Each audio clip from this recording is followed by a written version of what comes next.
नागेच सुरेन्द्रेच कौशिके पाद संस्पृशि निर्विशेष मनस्काय श्री वीरस्वामिने नमः। वीतराग पुरुष भगवान महावीर को सबकी वंदना। वीतरागता के महान साधक महातपस्वी युग प्रधान आचार्य श्री महासनंद जी को सबकी वंदना। श्रद्धे शासन श्री मुनि श्री हर्षला स्वामी को सबकी वंदना। उपस्थित भाइयों और बहनों, चैत्य पुरुष जग जाए, चैत्य पुरुष जग जाए, देव तुम्हारा पुण्य नाम मेरे मन में रम जाए। चैत्य पुरुष जग जाए।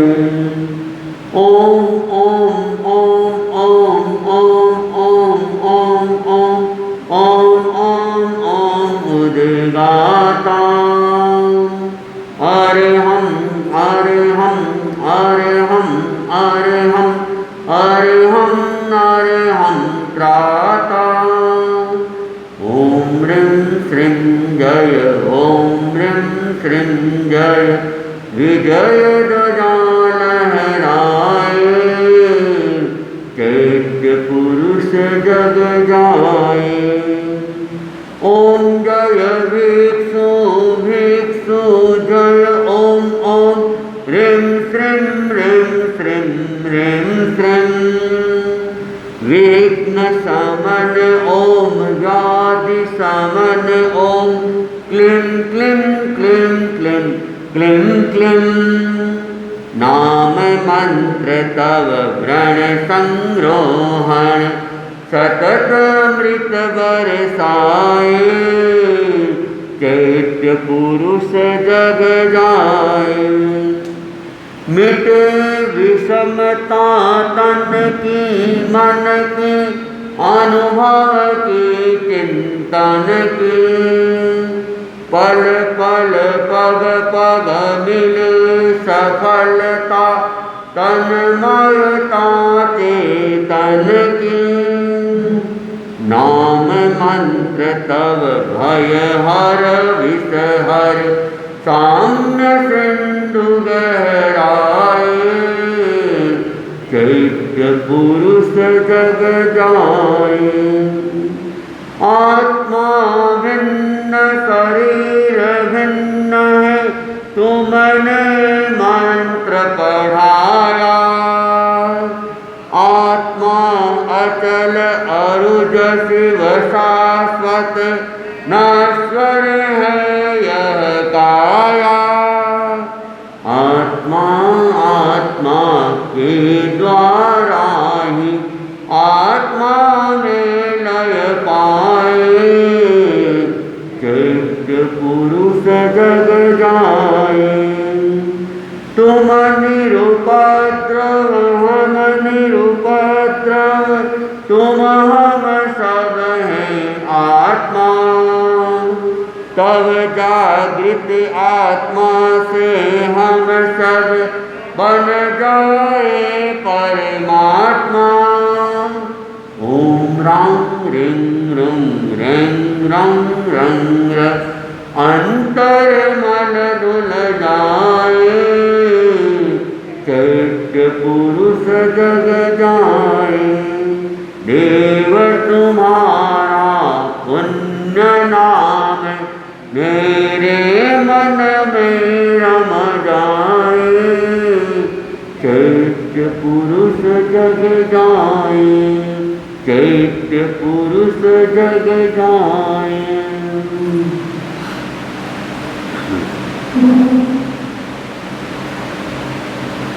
स्थानांक सूत्र के अंदर भगवान फरमाते हैं, तिन्नम दुपड़ियारम समना ऊषो तम जहाँ अम्मा प्यूनो 32 धम्मा एरियस।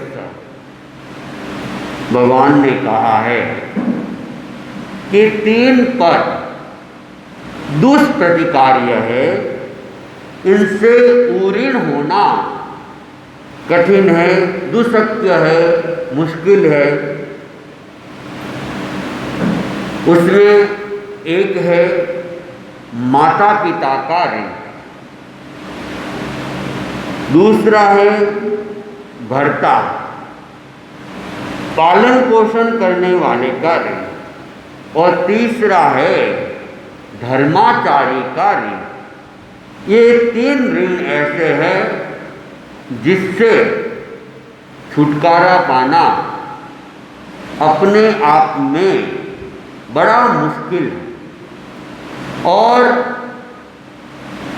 यहाँ तक कहा गया कि जो मातृ ऋण है या माता पिता का ऋण है, कोई व्यक्ति जीवन भर उनको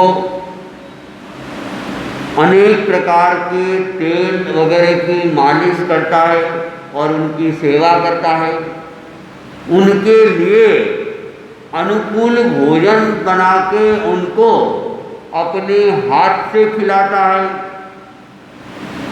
और अनेक प्रकार के वस्त्र आभूषण भी निरंतर उनके लिए लाता रहता है, फिर भी वह अपने माँ बाप के ऋण से मुक्त नहीं हो सकता है।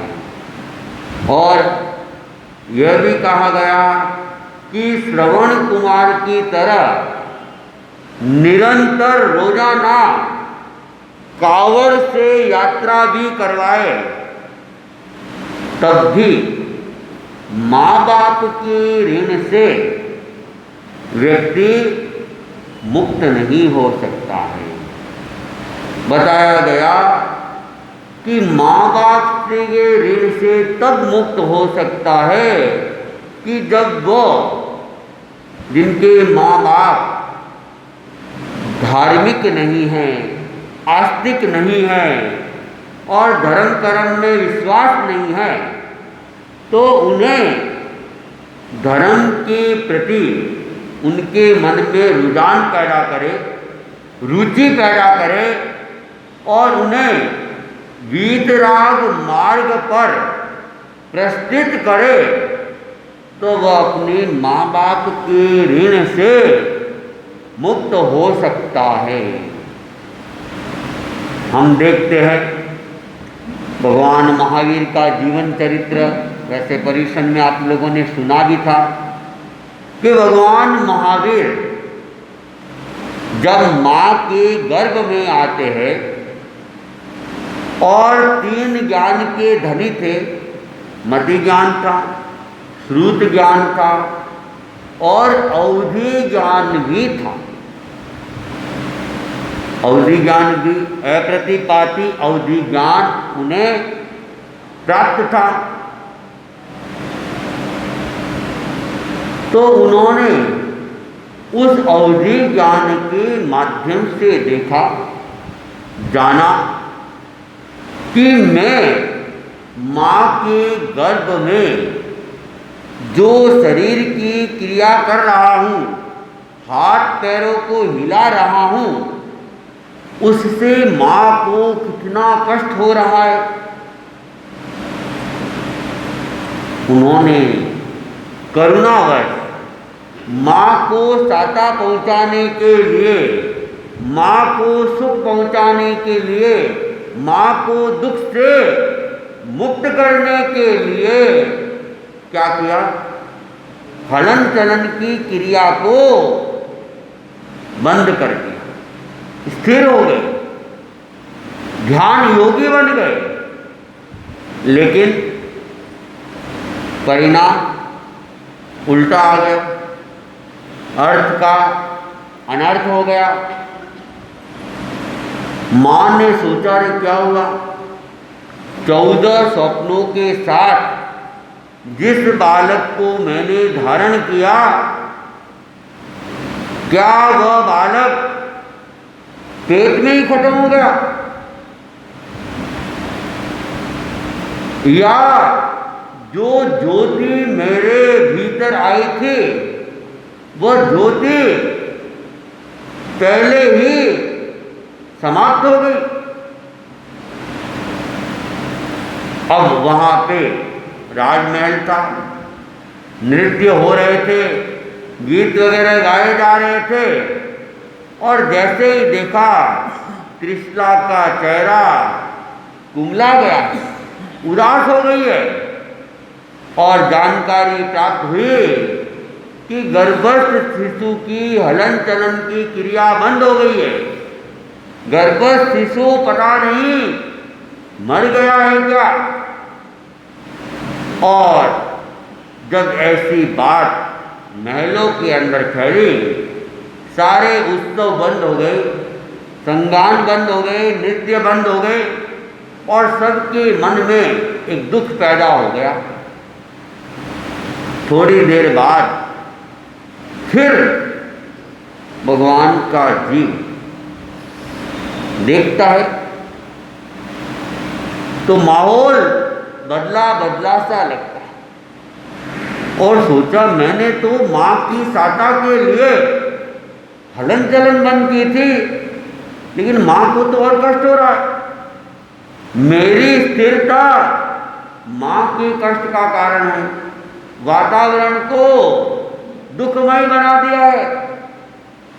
तत्काल उन्होंने क्या किया, हलन चलन चालू, और जैसे ही वापस हलन चलन चालू हुई और माँ त्रिशला को लगा नहीं बच्चा तो जीत, और चेहरे के ऊपर रौनक आ गई, वापस वातावरण अनुकूल हो गया, और भगवान का वह जीव चिंतन करता है कि देखो मेरी थोड़ी सी हलन चलन बंद होना और माँ को अपार वेदना हो गई, अपार दुख हो गया, तो मैं तो क्या हूँ, मैं तो भविष्य में दीक्षा लेने वाला हूँ। जगत का कल्याण करने के लिए और खुद का कल्याण करने के लिए मेरा यह अवतरण हो रहा है, और मेरे कारण से मेरी माँ दुखी हो, ऐसा मैं नहीं चाहता। इसलिए जब तक माता पिता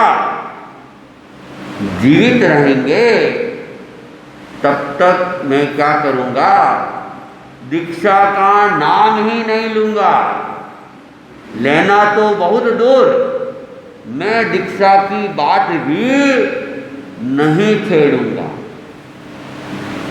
तो ये भगवान महावीर का एक तरह से माँ पिता के प्रति जो ऋण होता है, उस ऋण से मुक्त होने का, कि नहीं मैं अपने माता पिता के कष्ट का कारण, जिन्होंने मुझे 9.25 महीने गर्भ में रख रहे हैं, इतनी वेदना को सहन कर रहे हैं, दुख झेल कर भी मुझे जन्म दे रहे हैं, उन माता पिता के कष्टों का कारण मुझे नहीं बनना है।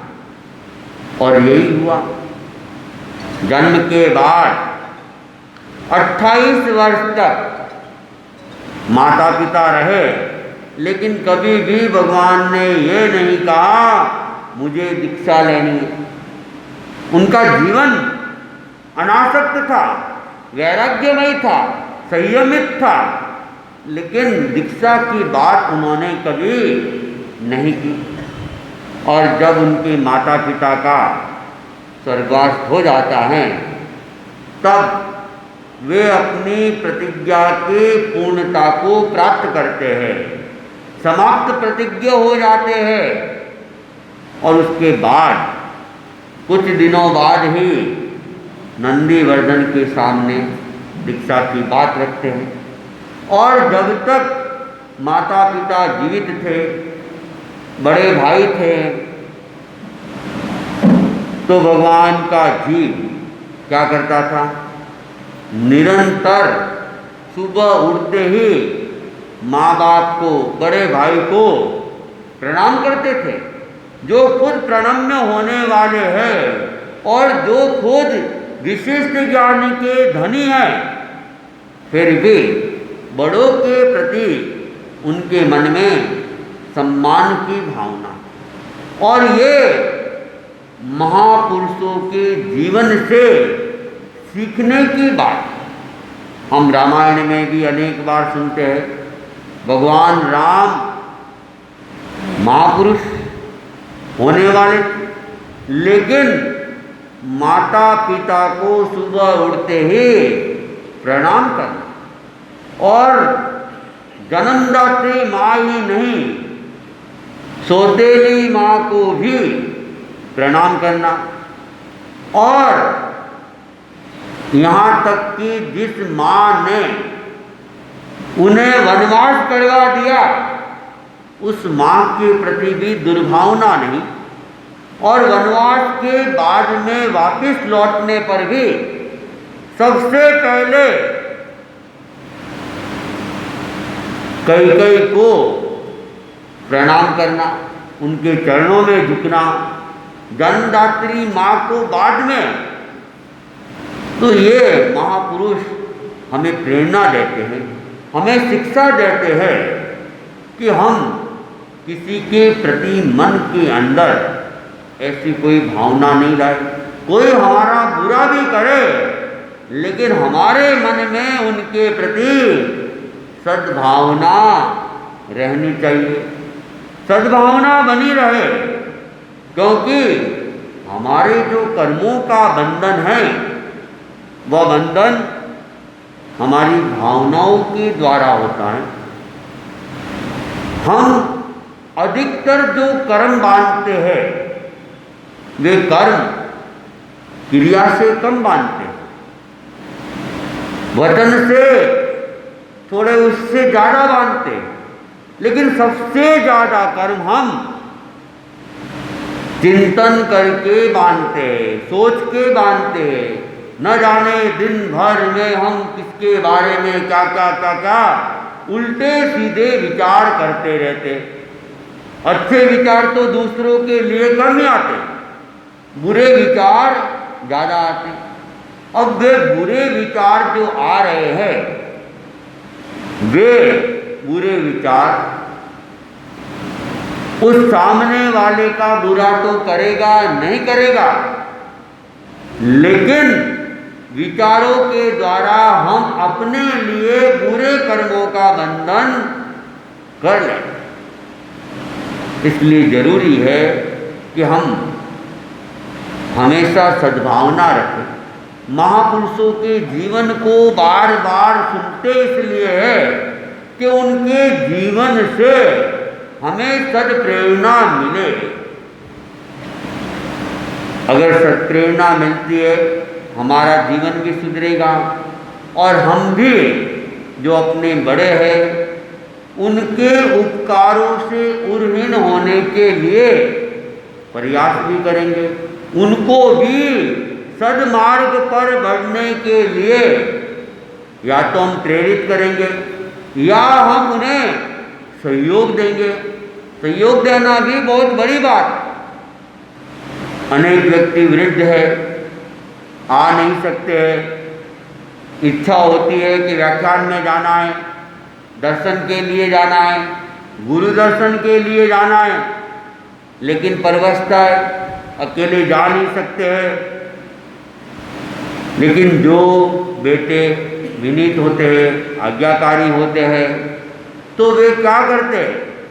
वे अपने माँ बाप को उनकी रुचि के अनुसार धर्म में सहयोग प्रदान करते हैं।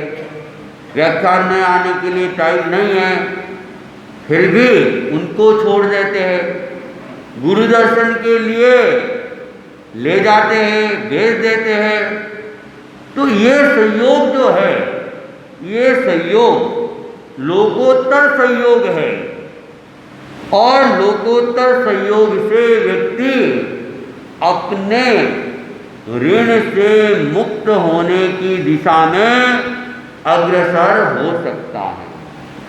तो माता पिता का जो ऋण है वह ऋण अपने आप में बहुत बड़ा ऋण होता है, और भगवान कहते हैं उससे ऋण होना आसान नहीं है। उससे ऋण होने के लिए उन्हें हम क्या करें, लोकोत्तर यानी कि अध्यात्म में सहयोग भूत बने और उनकी सदगति का हम कारण बने। दूसरा बताया गया कि जो हमारा पालन पोषण करते हैं, जो भर्ता होते हैं, उसके ऋण से मुक्त होना भी बहुत कठिन है, बहुत मुश्किल है। किसी ने छोटे से बच्चे को बड़ा किया, उसके हर ख्वाहिश को पूरा किया और उसे योग्य बनाया।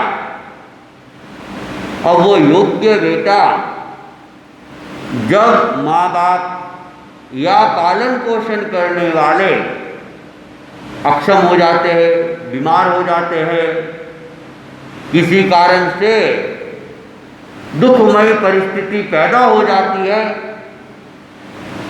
उस समय उनकी सेवा न करें,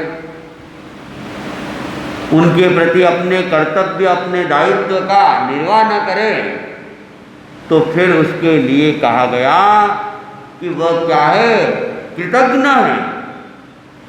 उपकारी का उपकार नहीं मानना और मान लो कर्तव्य का पालन भी करता है और जीवन भर उनकी सुख सुविधाओं का ध्यान भी रहता है, तब भी भगवान कहते हैं वह ऋण से मुक्त नहीं हो सकता है।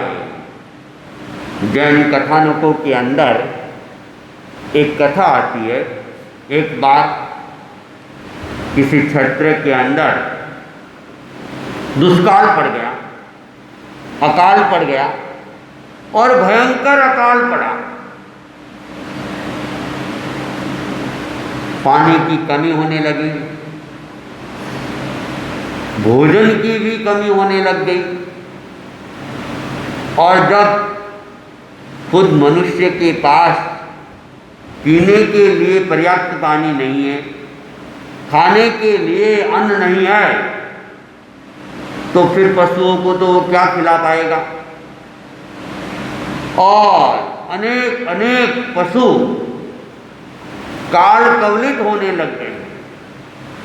कई कई मनुष्य भी अकाल में काल कवलित होने लग गए और अनेक लोग गांवों को छोड़ छोड़ के दूर दराज जहाँ पानी भोजन की व्यवस्था है वहाँ जाने के लिए तत्पर हो गए। एक गांव के भी काफ़ी लोग रवाना हो गए।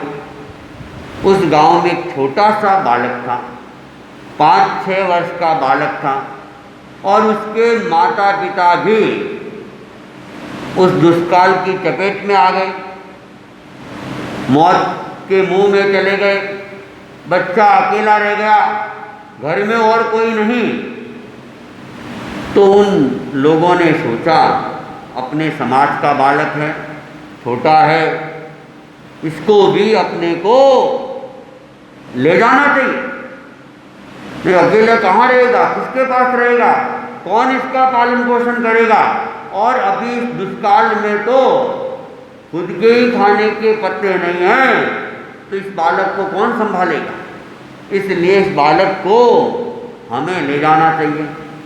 और इस मानवीय भावनाओं के साथ वे उस बालक को साथ में लेके रवाना होते हैं। लेकिन बालक छोटा ही था, नादान था, समझ नहीं थी। तो बच्चा बच्चा ही होता है, तो बच्चा उन सबको परेशान करने लग गया। कई बार जिद पे अड़ जाता और अपनी हर मांग को जिद के द्वारा पूरी करवाना, नहीं हो तो सड़क के ऊपर ही लेट जाना, जोर जोर से रोना। जो लोग लेके आए थे वे बड़े दुखी हो गए और सोचने लगे कहाँ ये आफत मोल लेगी, अब क्या करें। जंगल में ऐसे अकेला छोड़ना भी ठीक नहीं है। तो वे उस परेशानी में ही उसको लेके आगे बढ़ रहे थे। बीच में एक नगर आ गया, बड़ा गांव था। उन्होंने सोचा इस नगर में जाते हैं, कोई इस बालक की जिम्मेदारी ले ले तो हम शांति के साथ आगे बढ़ जाएंगे। इस चिंतन के साथ उन्होंने नगर के अंदर गए। पता चला नगर में एक सेठ है, बड़ा उदार है, दिलदार है। तो उसके पास में गए और उसको कहा ये बालक अपने ही समाज का है और इसके माँ बाप नहीं है। हम लोग इसे लेके तो आ गए, लेकिन बालक बड़ा जिद्दी है, रोज रास्ते में परेशान करता है और हमें दूर की यात्रा करनी है। अगर आप इस बालक को संभाल ले तो हम सुखपूर्वक यात्रा कर पाएंगे। तब सेठ ने कहा आप निसंकोच इस बालक को मेरे पास छोड़ दो और आप सुखपूर्वक यात्रा करो, मैं इसकी जिम्मेदारी अपने ऊपर लेता हूँ। उन लोगों ने बालक को संभलाया और निश्चिंत होकर वे तो आगे बढ़े। अब वो बालक सेठ के पास में रहने लगा। सेठ उसका पूरा ध्यान देता, खाना पीने वगैरह के भी, खेलने के लिए भी, और हर तरह की उसकी मांग को सेठ पूरा करता था। सेठ के पास कमी भी कुछ नहीं थी। और जैसे थोड़ा सा बड़ा हुआ तो उसको स्कूल के अंदर भी प्रवेश करवा दिया, उसकी पढ़ाई की भी सारी व्यवस्था की। और पढ़ लिख के वह बच्चा जब बड़ा हो जाता है और वह दुकान के ऊपर जाने लग जाता है। बच्चा होशियार भी था और पुराने ज़माने में पढ़ाई भी बहुत कम होती थी, बहुत ज़्यादा नहीं होती थी। 2-3 साल के अंदर तो पढ़ाई जैसे पूरी ही हो जाती थी सामान्यतया। कोई पंडित बनने के लिए काशी जाए तो बात अलग थी कि वहाँ 12-12 वर्षों तक जो गाँव में रहते थे तो उनको तो केवल पढ़ना सिखा दिया जाता था, लिखना सिखा दिया जाता था। और व्यापारियों के बेटे होते थे तो गुणा भाग जोड़ बाकी हिसाब किताब सिखा जाते थे और इतने में हो गई उनकी पढ़ाई और काम धंधे में लग जाते थे। तो ये बालक भी होशियार था, पढ़ लिखने में भी होशियार था। अब वह दुकान पे जाने लगा तो धीरे धीरे धीरे दुकान का काम भी उसने बहुत जल्दी सीख लिया, समझ लिया। और सेठ एकदम जैसे निश्चिंत होने लग गया। और सेठ के पास में बहुत सारे मुनीम थे, लेकिन इसने अपनी योग्यता से उन मुनीमों के ऊपर भी प्रधान मुनीम बन गया। वो कामकाज को भी उसने काफ़ी आगे बढ़ाना चालू किया। सेठ भी निश्चिंत था और सेठ ने देखा ये मेरे पास में रह रहा है, दुकान का सारा काम ये संभाल रहा है। और जब इसने जिम्मेदारी से सारी व्यवस्था संभाल रहा है तो मुझे इसका भी कुछ हिस्सा व्यापार में कर देना था। तो फिर एक दिन उसको बुलाया, बिठाया और कहा कि आजकल दुकान तुम ही संभालते हो, सारा व्यापार की जिम्मेदारी तुम्हारे कंधों पर ही है। तो मैं चाहता हूँ कि अब मैं तुम्हारी भी कुछ पार्टी डाल दूँ। आज तक तो कोई हिसाब किताब था ही नहीं और न कोई नौकरी की बात थी। उसने कहा आप कैसी बातें कर रहे हैं, मुझे तो आपने पढ़ाया लिखाया, बड़ा किया, पालन पोषण किया और जो कुछ आज मैं हूँ वह सब आपकी देन है। मैं तो अनाथ बालक था और दिन दुखी था, लेकिन आज जिस स्थिति में हूँ वह सब आपकी कृपा है, आपका आशीर्वाद है। इसलिए मुझे कुछ नहीं चाहिए, कोई पार्टी वार्टी मेरी नहीं है, जो कुछ भी है आपका ही है।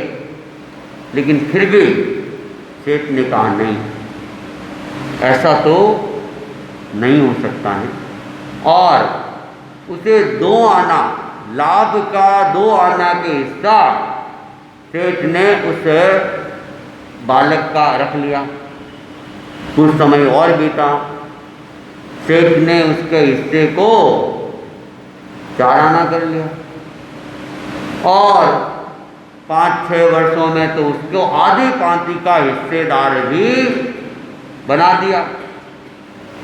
और उसके दुकान में जाने के बाद से कामकाज भी बढ़ता गया, दिन दूनी रात चौगुनी लाभ होता गया। उसके भी लाखों रुपए हो गए। एक दिन वो सोचने लगा, मेरा गांव जो बचपन में छूट गया था, आज तक मैं कभी गया नहीं, संभाला नहीं, और जन्मभूमि का भी अपना ऋण होता है, तो मुझे जन्मभूमि में जाना चाहिए। और जिन उपकारियों ने मुझे यहाँ सेठ तक लाए थे, उनके प्रति भी मेरा जो दायित्व है मुझे पूरा करना चाहिए। तो वह सेठ के पास में जाता है और सेठ को निवेदन करता है कि मुझे यहाँ कोई तकलीफ़ नहीं है, आपने मुझे बड़ा भी किया है, आपका मेरे ऊपर उपकार भी है और मैं उसको भूल नहीं सकता हूँ, लेकिन मुझे क्या है, जन्मभूमि की याद आ रही है। वर्षों हो गए मेरी जन्मभूमि छूट गई है, तो मैं वहाँ जाना चाहता हूँ और जन्मभूमि के प्रति मेरा जो दायित्व है, कर्तव्य है, और जिन लोगों ने मुझे आप तक पहुँचाया है, उनके प्रति मेरा जो दायित्व है उनको मैं पूरा करना चाहता हूँ, आप मुझे आज्ञा प्रदान करें। सेठ ने उसको बेटे की तरह ही रखा था, बेटे की तरह ही पाला था, और उसका विवाह भी सेठ ने करवा दिया था। उसकी पत्नी भी बड़ी विनीत थी, आज्ञाकारी थी, सेठ सेठानी की पूरी सेवा करती थी। अब सेठ सेठानी को जब ये बात सुनी, और तो उनके संतान भी नहीं थी, बहू पूरी सेवा कर रही थी, वो पूरा दुकान संभाल रहा था, अब ऐसी को विदा करना होता तो कठिन है, लेकिन फिर भी सेठ ने दिल के ऊपर पत्थर रख के कहा, तुम ठीक कह रहे हो, जन्मभूमि की याद तो सबको आती है, और जन्मभूमि के प्रति हमें अपने दायित्व का निर्वाह भी करना होता है, इसलिए तुम खुशी खुशी जाओ और उसको जो उसके हिस्से की संपत्ति थी वह भी दी, उसके साथ में खूब आभूषण वगैरह भी उपहार स्वरूप भी दिए, और कहा कि हमें भूलना मत, संभालते रहना।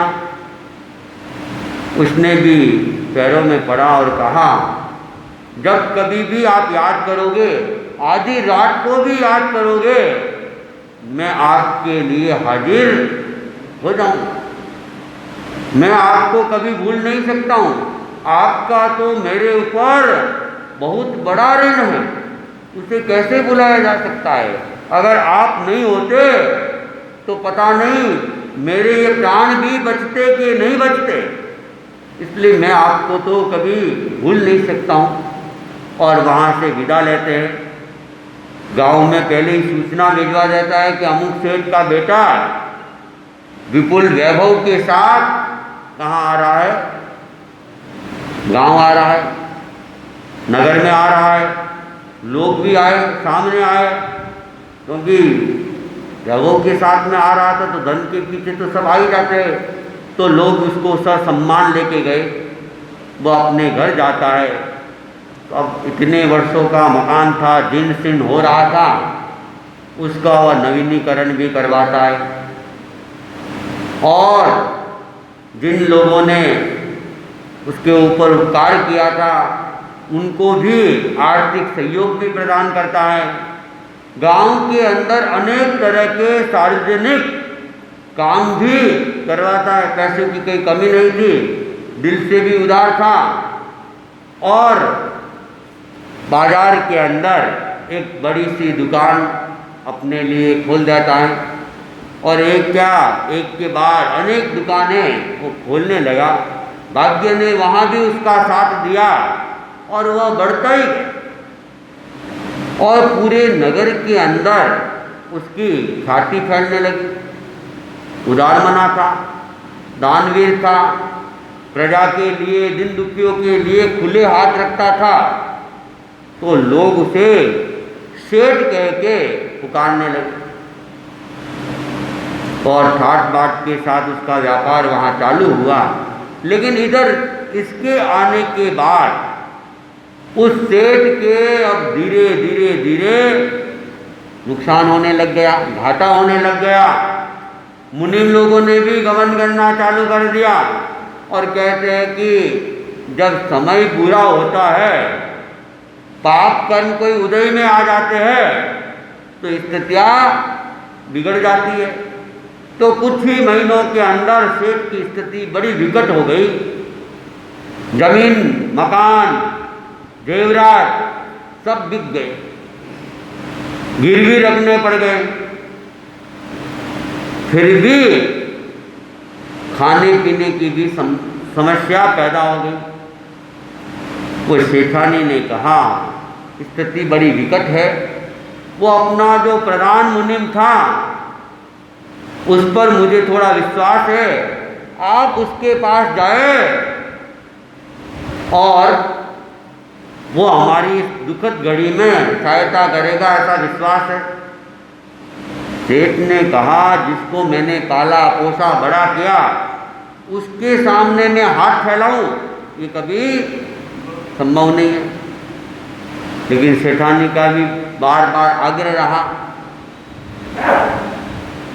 और कहा गया कि तिरिया हट के सामने तो झुकना ही पड़ता है। तो सेठ को भी झुकना पड़ा। रोज रोज वो सेठानी पीछे पड़ जाती, तो वह उस गांव के लिए पैदल ही रवाना हुआ। वाहन वगैरह के लिए तो व्यवस्था ही नहीं थी उसके पास। तो जाते जाते वो गांव में पहुंचता है, लेकिन संकोच होता है, कैसे उसके सामने जाऊंगा, और इस दुख के समय में पता नहीं वो कैसा व्यवहार करेगा, कहीं मेरा अपमान नहीं कर ले, मुझे पहचानने से इनकार नहीं कर ले। इस प्रकार के विचार करते करते वो जा रहा था। गांव में गया, किसी व्यक्ति से पूछा, भाई अमुक सेठ को जानते हो क्या?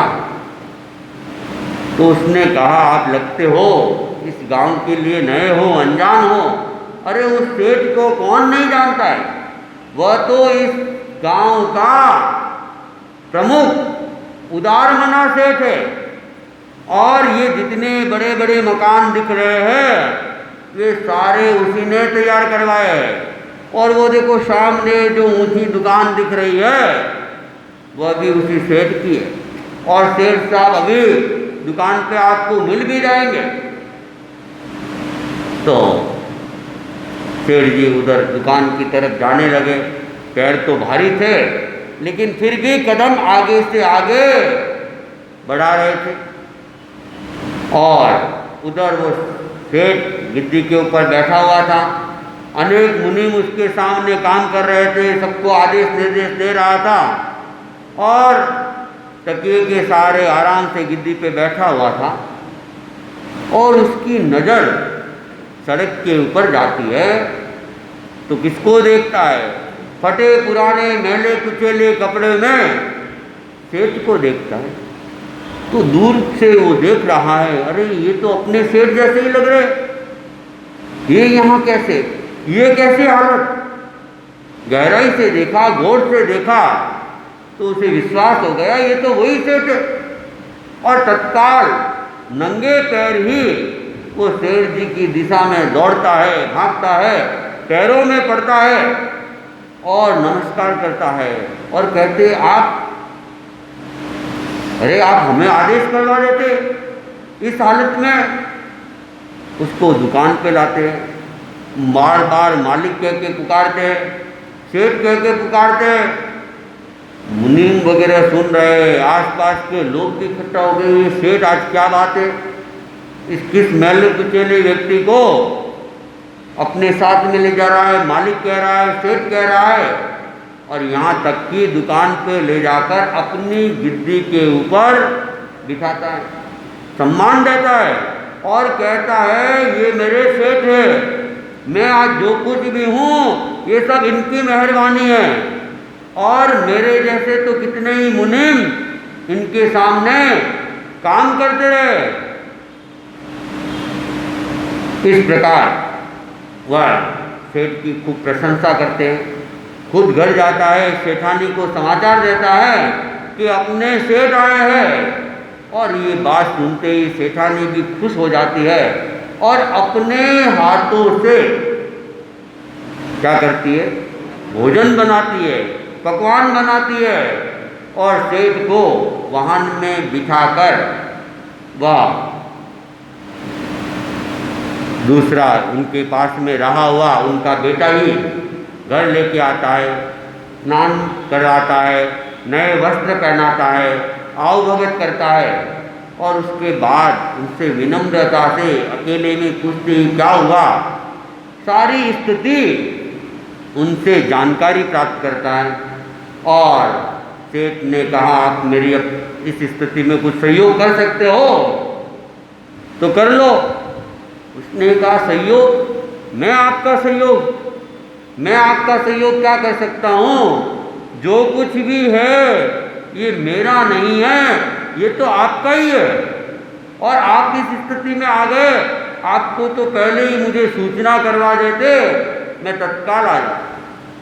अब आप यहाँ रहो, आराम से रहो, और मैं वहाँ जाता हूँ और दुकान की स्थिति को ठीक करता हूँ।